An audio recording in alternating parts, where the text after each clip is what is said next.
What's up guys, my name is Ace, and today we're going to be looking at the C4 in Black Ops 3. We're going to look at exactly what has changed since previous Call of Duties, because there have been a few changes made to the C4. We're going to look at the trigger radius, the kill radius, as well as a few other important things to note with the C4. Let's get into it.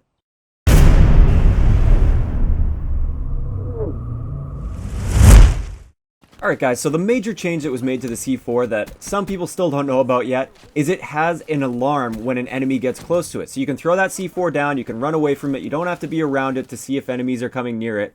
As soon as an enemy gets within the trigger radius and within a line of sight within that trigger radius of the C4, you'll get a little thing on your screen that pops up and says C4 alarm, and it'll also make a little noise as well that sounds like this. And once you hear this, all you have to do is double tap the reload button and it will go off pretty much instantly once you do that. So what is this trigger radius exactly? So as you can see right here, this is the trigger radius, which is also the kill radius. Anywhere within this radius, if an enemy triggers that C4 and they don't get away from that, they don't move away from the C4, they are in the kill radius, assuming they don't have Flak Jacket on.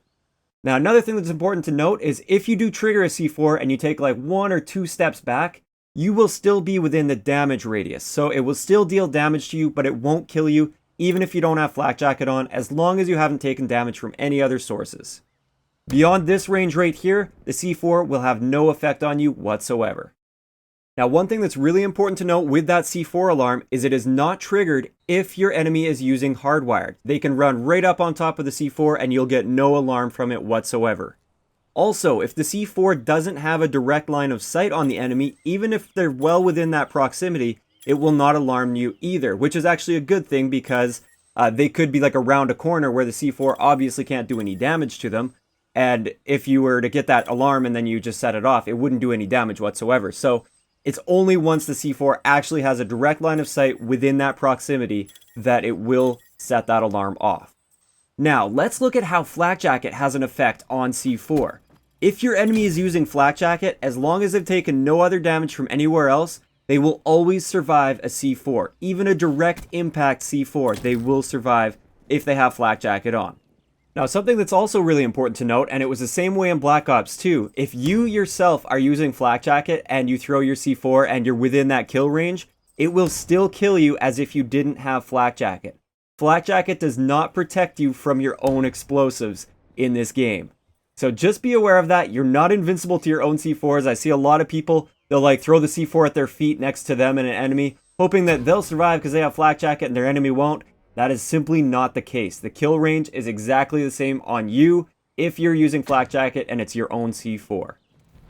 Another thing that's extremely obvious to everybody that has used a C4 is the throwing distance isn't quite as far as frags, semtexes, and the thermite grenade. It doesn't throw nearly as far as those, and as you can see right here is about your maximum throwing distance, assuming you aren't sprinting forward or jumping into your throw. This is just from a standstill. This is about your maximum throwing distance with the C4.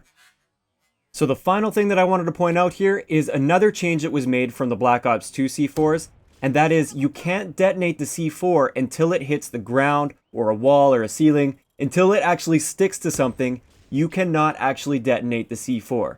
In this clip right here, I'm spamming the detonate button the entire time the C4 is in the air, and as you can see, it won't go off until it actually hits the ground. So this is just going to prevent you from being able to like toss it up over an object and airburst it, which was very prevalent in Black Ops 2. And a lot of people really hated this and were really annoyed by it, so they did remove this ability in Black Ops 3.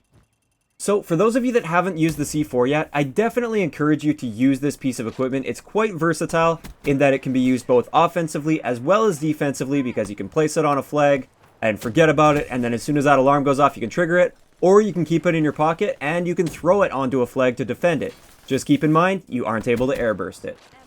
If you enjoyed the video, a like rating is always appreciated, and don't forget to subscribe for more if you haven't already.